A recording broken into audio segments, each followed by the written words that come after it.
तो क्लास 10वीं का यूपी बोर्ड हिंदी का सब्जेक्ट आज हम आपके बीच लेकर फिर से आ गए हैं। और चैप्टर नंबर 2 जो गद्यांश है, जो चैप्टर नंबर 2 आपका हिंदी गद्य है, उसके गद्यांशों की आज हम व्याख्या देखेंगे। और ये परीक्षा के दृष्टिकोण से प्यारे बच्चों बहुत ही महत्वपूर्ण होने वाला है ये सेशन। और इसमें हमको बहुत ज़्यादा बवंडर लेके नहीं चलना होता है कि हमको ये पढ़ना है, वो पढ़ लेना है, ये छूट जाएगा, वो छूट जाएगा। इन सारे झंझटों से हमको दूर रहना है और हम उस जगह पर अपना पैर रखें, उस जगह पर दिमाग रखें जहां हमको ठीक जगह पर पहुंचना है। हमको फिलहाल जो परीक्षा का जो हमको मैटर हमको मिलना चाहिए, उस मैटर को ध्यान में रखते हुए इस तरीके से इस क्लास को डिजाइन किया गया है ताकि आपको जो है एक सही जगह और सही प्रश्न का चुनाव मिल सके।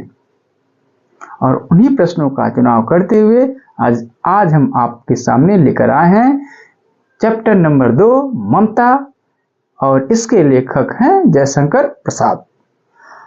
अब इस चैप्टर के जो गद्यांश हैं तो महत्वपूर्ण ही। आपको हम सिर्फ वो जानकारी देंगे जो आपके सामने और आपकी परीक्षा में दिखने वाला प्रश्न होता है। देखिए प्रिय विद्यार्थियों, गद्यांश से केवल 2 ही प्रश्न पूछे जाते हैं। गद्यांश को लेकर केवल 2 गद्यांश पूछे जाते हैं अथवा करके। और आपके सामने टोटल शायद 8 चैप्टर हैं, क्या 7-8 चैप्टर हैं गद्यांश के।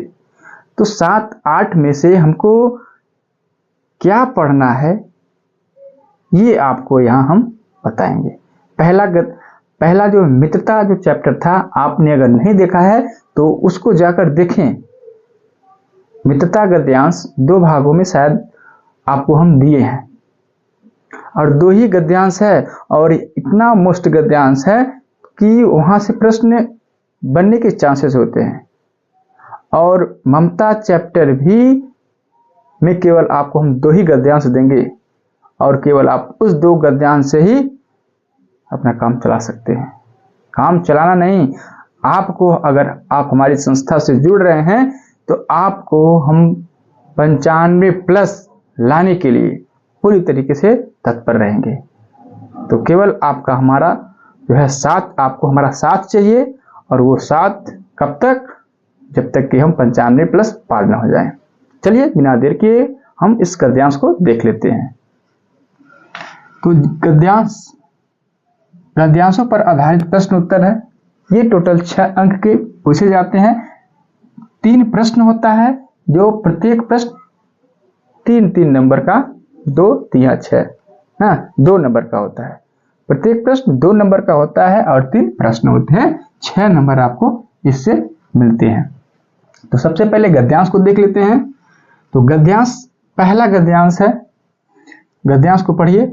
रोहतास दुर्ग के प्रकोष्ठ में बैठी, रोहतास दुर्ग के प्रकोष्ठ में बैठी युवती ममता सोन नदी के तीव्र गंभीर प्रवाह को देख रही है। ममता विधवा थी, उसका यौवन सोन नदी के समान उमड़ रहा था। मन में वेदना, मस्तक में आंधी, आंखों में पानी की बरसात लिए वह सुख के कंटक शयन में विकल थी। रोहतास दुर्गपति के मंत्री चूड़ामणि की अकेली दुहिता थी। फिर उसके लिए कुछ और अभाव होना असंभव था, परंतु वह विधवा थी।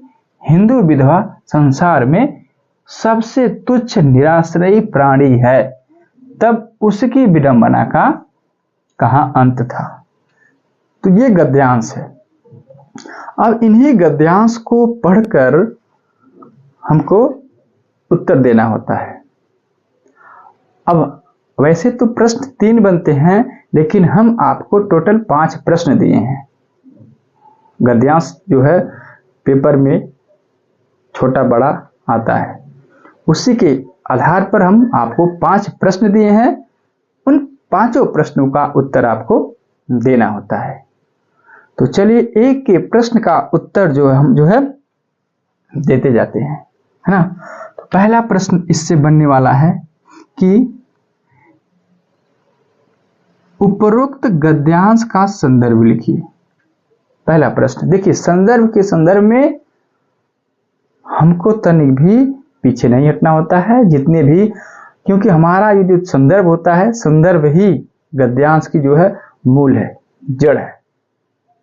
गद्यांश आपका सही रहता है तो प्रश्न, अन्य जो इसके प्रश्न होते हैं, आप उसमें थोड़ी आपके शब्दों में अगर कमी बेसी रहती है तो चलता है, लेकिन आपका संदर्भ बिल्कुल सही होना चाहिए। संदर्भ में क्या होता है, संदर्भ में आपको लिखना होता है कि जो लेखक है इस पाठ से लिया गया है, इसके लेखक कौन है, शीर्षक क्या है, वही है ना। तो इसका संदर्भ देख लेते हैं। चलिए, उपरोक्त गद्यांश का संदर्भ लिखिए।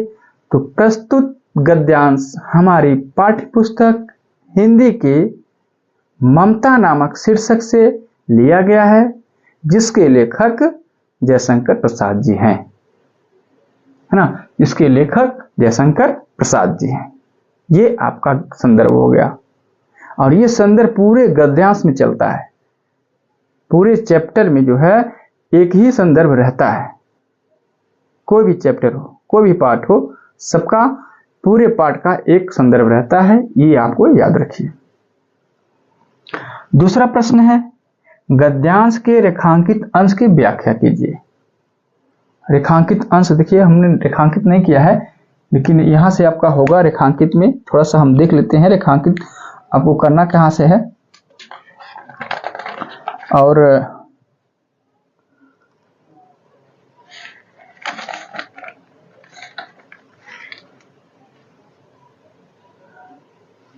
चलिए, यहां से आपको जो है उसका स्टॉप है, यहां से रेखांकित अंश की व्याख्या आपको करनी थी। देखिए हम यहां से कर रहे हैं, बाकी आपके पेपर में कहीं से भी आ सकता है, कहीं से भी रेखांकित कर सकता है ना। लेकिन हम आपको यहां से रेखांकित कर दे रहे हैं। वहां से लेकर अकेली द्विता थी, यहां से तो आप यहां से लेकर आपको यहां तक, और आपके पेपर में ऊपर से ही यहां तक का दे देगा अंडरलाइन करके, या यहां से यहां तक अंडरलाइन करके देगा। ये रेखांकित जो है कहीं से भी वो अंडरलाइन करके आपसे प्रश्न पूछ सकता है। ठीक, तो आपने पहला प्रश्न देख लिया है। दूसरा प्रश्न आप यही देखेंगे कि गद्यांश के रेखांकित अंश की व्याख्या कीजिए। अब जो रेखांकित किया गया है उसकी हमको व्याख्या करनी होती है।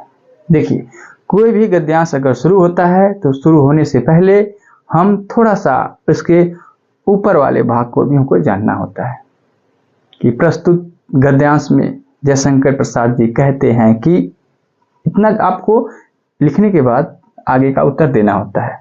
कहते हैं कि उसका यौवन, किसका यौवन है, ममता का। देखिए, ममता का यौवन सोन नदी, जो सोन नदी है, सोन नदी का जो तीक्ष्ण प्रवाह चल रहा है, ठीक उसी से तुलना ममता से की गई है। क्योंकि ममता विधवा, बाल अवस्था में ही विधवा हो गई थी, और ऐसी स्थिति में वो सोन नदी है, उसके प्रवाह को प्रकोष्ठ में बैठकर देख रही हैं। अब फिर क्या होता है, और उसका भी यौवन जो है सोन नदी की भांत, ममता का यौवन सोन नदी की भांत उमड़ रहा था। मन में वेदना, मस्तक में आधी। ये मन में वेदना कैसे, क्योंकि वो बाल अवस्था में विधवा हो गई थी, इस नाते उसके मन में बहुत ही कष्ट है, वेदना है, मस्तक में आंधी है, हमेशा तमाम प्रकार के ख्यालात चलते रहते हैं। एक विधवा स्त्री के बारे में, एक विधवा स्त्री जो है, क्योंकि वो एक निराश्रयी प्राणी समझी जाती है हिंदू समाज में। हिंदू समाज में एक विधवा को सबसे निराश्रित प्राणी कहा जाता है। जिसका कोई सहायता करने वाला नहीं होता है, कोई सहायता करना ही नहीं चाहता। तो आज के समाज में परिस्थितियाँ थोड़ी सी बदल रही हैं, ये अच्छी बात है, लेकिन पहले के ज़माने में ऐसा था। ठीक वही इस बात को कहा गया है कि उसका यौवन, ममता का यौवन सोन नदी के समान उमड़ रहा था और मन में उसके मन में वेदना और मस्तक में आधी, इन तमाम प्रकार के ख्याल चल रहे थे। आंखों में पानी की बरसात, है ना, उसकी आंखों में आंसू भी बह रहे थे।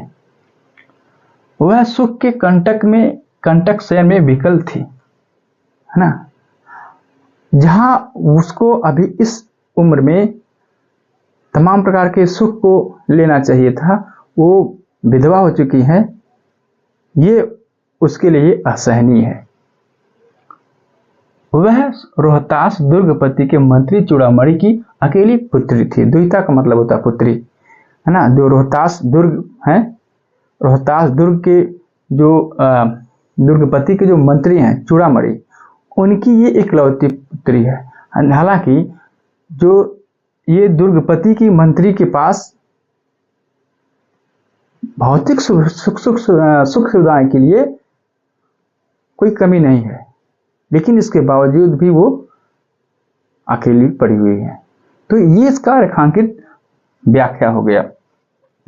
तीसरा प्रश्न है, गद्यांश में उपयुक्त जो गद्यांश दिया गया है, हिंदू विधवा की स्थिति कैसी बताई गई है ना। जो गद्यांश आपने पढ़ा है, गद्यांश पढ़ने के बाद आपको तुरंत आंसर आपको मिलना शुरू हो जाता है। तो गद्यांश में क्या कहा गया है, हिंदू समाज में जो विधवा होती हैं उनको एक निराश्रयी प्राणी कहा गया है, जिसको कोई सहायता देना नहीं चाहता है। तो आप ऐसे उत्तर लिखेंगे, ठीक है। फिर गद्यांश के आधार पर चौथा प्रश्न होगा हमारा, गद्यांश के आधार पर संसार में सबसे तुच्छ निराश्रयी प्राणी कौन है। तो वही है एक विधवा। हिंदू समाज में एक विधवा को सबसे निराश्रयी प्राणी कहा गया है। पांचवा प्रश्न है, ममता कौन थी, उसकी क्या स्थिति थी। हाँ, ममता कौन थी, वही ये दुर्गपति की जो मंत्री चूड़ामणि है, उसकी अकेली पुत्री है। और उसकी क्या दशा थी, क्योंकि वो बाल अवस्था में विधवा हो गई थी, इस नाते उसकी दशा बहुत ही दयनीय थी। तो ये आपकी प्रश्न है। ऐसे आपको गद्यांश देखने को मिलते हैं और आपको ऐसे प्रश्न को तैयार करना होता है। हमको बहुत ज़्यादा बाउंड्री लेकर नहीं चलना है। आपको कितनी बार बताया जाए कि आप वह चीज़ पढ़िए जो आपके काम लायक हो। हालांकि काम लायक सारी चीज़ें होती हैं, लेकिन उसमें से हमको मोस्ट ढूंढना होता है। तो सबसे मोस्ट ये आपका दूसरे चैप्टर में पहला है, एक गद्यांश और आपके सामने हम लाएंगे, वो भी आपके लिए मोस्ट होगा।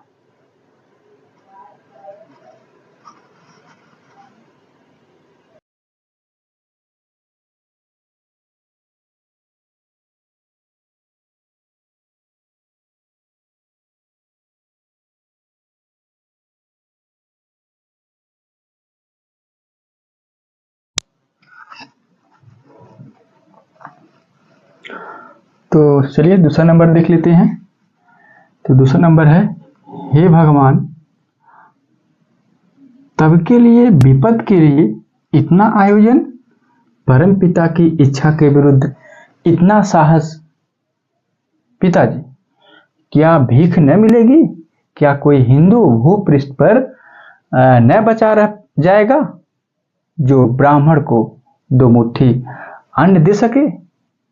यह असंभव है।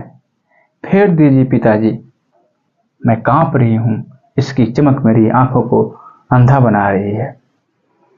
ये गद्यांश है और इस गद्यांश को हम पढ़कर इसका आंसर देते हैं। देखिए, अगर आपको कम समय में अगर बचत करना, समय को अगर बचत करना है, तो सबसे पहले हम गद्यांशों को पढ़ते ही नहीं है। सबसे पहले हम क्वेश्चन पढ़ लेते हैं। क्वेश्चन जैसे पढ़ते हैं तो गद्यांश, क्वेश्चन से हम अनुमान लगा लेंगे तो हमारा जो गद्यांश है, गद्यांश में हमारा उत्तर कहाँ मिल रहा है। तो अगर हमको समय का बचत करना है तो, नहीं तो वैसे भी हम जो है गद्यांश को पढ़कर उत्तर देंगे। ठीक है, चलिए गद्यांश को हमने पढ़ लिया। अब इसमें क्या है, उपरोक्त गद्यांश का संदर्भ लिखिए। संदर्भ आपका पूर्ववत रहेगा, जैसा कि आपको पहले बताया गया था कि प्रस्तुत गद्यांश हमारी पाठ्य पुस्तक जो है ममता नामक शीर्षक से लिया गया है और जिसके लेखक जयशंकर प्रसाद जी हैं। ये गद्यांश है और इसका जो अगला प्रश्न होगा उसके देख लेते हैं। वही अंडरलाइन की बात है, अंडरलाइन देखिए, इसमें भी हम भूल गए अभी, है ना, अंडरलाइन। चलिए इसको शुरू से ही कर लेते हैं, है ना। ऐसे ही आपका अंडरलाइन करके देगा, आपको उसका आंसर हमको देना रहेगा। चलिए ये भी कर लीजिए और यहां तक कर लीजिए। ठीक, ये है।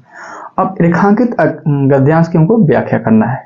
तो ऊपर जो गद्यांश एक बार उतना हम दोबारा पढ़ते हैं, फिर इसका आंसर देते हैं। चलिए, हे भगवान तब के लिए विपत के लिए इतना आयोजन, यानी कि देखिए इसमें ममता अपने पिता से कहती है, जब उसके पिता चूड़ामणि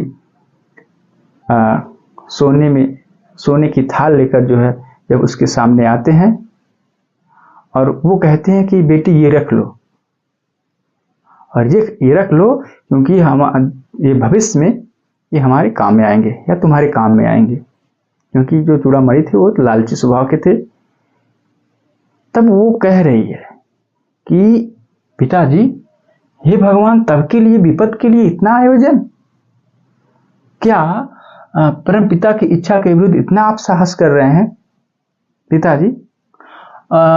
क्या भीख न मिलेगी हमको?